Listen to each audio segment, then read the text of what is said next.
के साथ 21 लोग आए थे, वो मैंने गिनती किया था मंच पे बैठ करके। और जो हमारे पर्यवेक्षक थे आदरणीय वीर प्रसाद महतो जी, उनसे जाकर के पूछिएगा कि किसके कितने लोग थे। और जब हम तीनों को मौका दिया गया बोलने का, चारों को, अनिल कुशवाहा जी को, ठाकुर अविनाश सुमन को, मंतोष साहनी को और सुबोध तिवारी को, तो किसके बात पे कितनी तालियां बजी थी वो वीडियो होगी तो आपको समझ में आ जाएगा कि किसके लिए लोग चाहते थे और किसके लिए लोग नहीं चाहते। उसके बाद सुनिए, उसके बाद एक और बात आप लोग सुनिए, मैं आपको बताता हूँ। उसके बाद वीर प्रसाद महतो जी खड़े हुए और बोले कि कुछ वॉलंटियर खड़े हो जाए। तो जैसे उन्होंने पूछना शुरू किया कि कैंडिडेट किसको बनाना चाहिए, एक आदमी से बोला सुबोध तिवारी, दूसरे से बोला सुबोध तिवारी। तो जैसे ही दो लोगों ने सुबोध तिवारी का नाम दिया तो जिला का महासचिव जो रिश्वत मांगता है पप्पू मिश्रा, जिसने संजय मेहता को कहा था कि सुबोध तिवारी को बोलिए पैसे हम लोगों को दें, उनके पक्ष में लिख करके दूंगा, उस पप्पू मिश्रा ने मंच पर आकर के बोला कि बंद कीजिए, ये काम मत करवाइए। और मेरे लोगों को बोलने नहीं दिया गया। मैं आश्वस्त था कि हर काम में मैं अव्वल रहा हूं और नंबर के आधार पर टिकट नहीं दिया गया। मैं प्रशांत जी से पूछना चाहता हूं कि हमेशा मैं आपसे प्रभावित इसलिए रहा कि आपने चाल चरित्र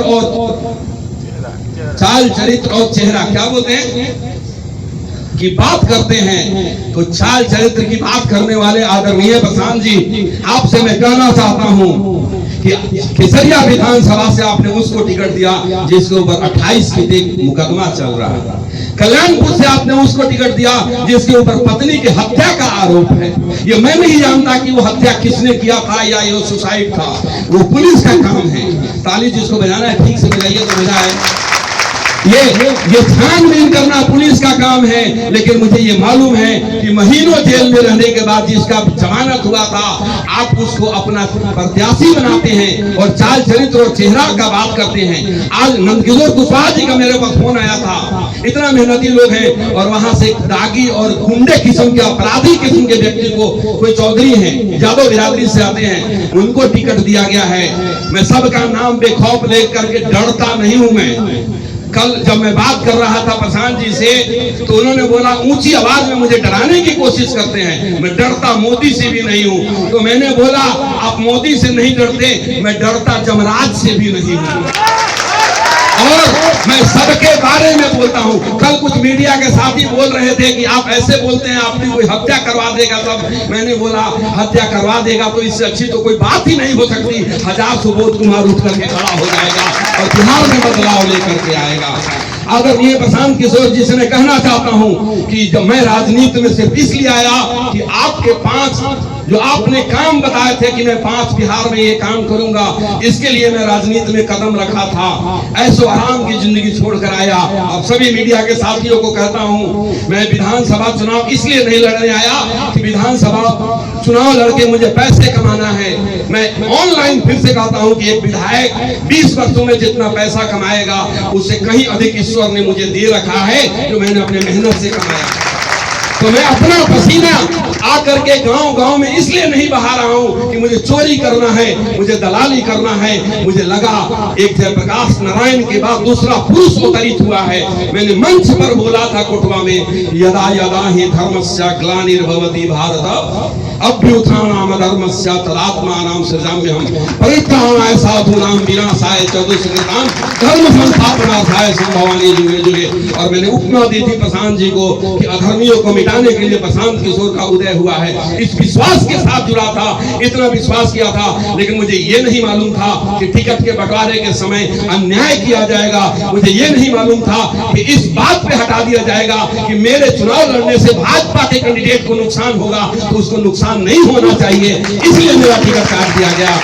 अब रही बात अंत में, यहाँ पे मैंने कल फेसबुक लाइव के माध्यम से बोला था कि मेरे सारे समर्थक आएंगे, उनके बीच में पूछूंगा आगे का निर्णय क्या लेना है। आप लोग कैमरा मेरे तरफ से जरा उनकी तरफ घुमा दीजिए एक बार सभी के सभी लोग। और मैं आप सभी लोगों से पूछता हूँ, सुर में आप जवाब दीजिएगा कि अगर आप कहते हैं कि चुनाव लड़ना चाहिए तो हम लोग आगे लड़ेंगे, आप कहते हैं नहीं लड़ना चाहिए तो नहीं लड़ेंगे। क्या हमें निर्दलीय चुनाव लड़ना चाहिए? क्या हमें चुनाव लड़ना चाहिए? क्या हम यहाँ से दुनिया को बता दें हमारी ताकत क्या है, बता दें। तो चलिए सभी साथ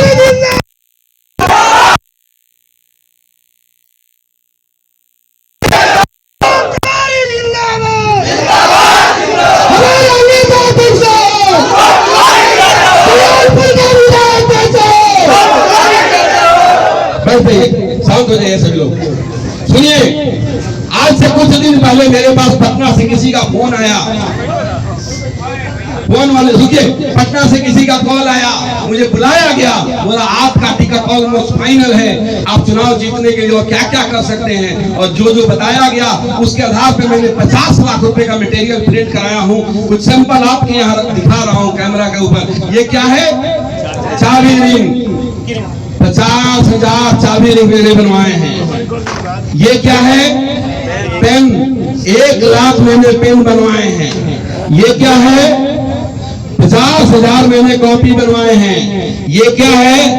स्टिकर, 40,000 50,000 मैंने स्टिकर बनवाए हैं। ये है टी शर्ट जन सुराज का, हजारों की संख्या में बनवाया है कि जिस दिन बाइक रैली करेंगे हमारे सारे लोग जन सुराज की टी शर्ट पहनेंगे और पूरा विधानसभा जन सुराज में दिखेगा। लेकिन मुझे क्या पता था ये कौन सा खेल होने वाला है पीछे से। जब मैं कल आया तो मेरे लोग उदास थे, मेरे लोग मायूस थे, मेरे लोग निराश थे। मैंने बोला आपको निराश होने की कोई जरूरत नहीं है, आपको उदास रहने की कोई जरूरत नहीं है, आपको मायूस होने की कोई जरूरत नहीं है। ये होर्डिंग बनवाए हैं कितने कि छोड़िए, ये ऐसे तो पिछले 1 साल से मैं करते आ रहा हूँ, इन चीजों की गिनती नहीं है। लोग निराश थे तो मैंने सबको एक बात कही थी, आज सभी को कहता हूँ और मीडिया के माध्यम से पूरे बिहार के लोगों को कहता हूँ, मम इच्छा नास्ति दैव इच्छा प्रबलम।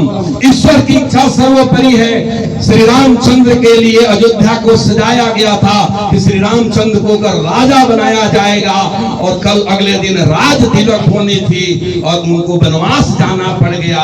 लोग घबरा गए, सुनिए सुनिए, अभी ताली मत बजाइए। लोग घबरा गए कि ऐसा हो गया, राम जी बन चले गए। लेकिन साथियों, अगर वो श्री रामचंद्र वनवास नहीं जाते तो राजा राम कहलाते और वो वनवास गए, इसलिए भगवान श्री राम कहलाते।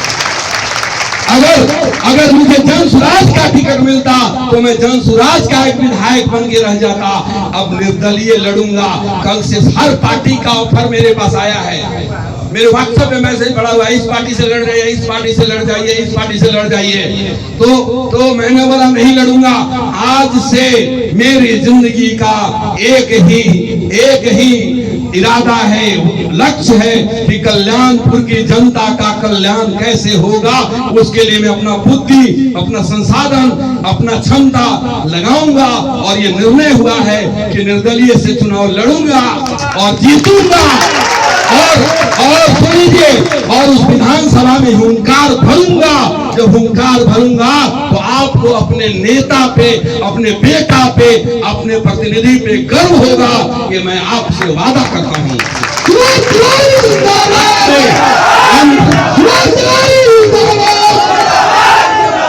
अंत में एक बात और, हमारे साथियों ने कल नारा दे दिया, क्या बोले? सब दल में दलदल है और सबसे अच्छा निर्दल है। तो बिगुल बच चुकी है, कमान कसे जा चुके हैं। जब आप सभी मीडिया के साथी चले जाएंगे तो मैं आगे की योजना तय करूंगा, क्योंकि आगे की योजना जो मैं करने वाला हूं वो योजना मीडिया के बीच में नहीं करना चाहता। वो मेरी गुप्त योजनाएं बनेंगी और ऐसी योजना बनेगी, ऐसा जंग होगा कल्याणपुर में कि इतिहास और भविष्य उसको याद रखेगा।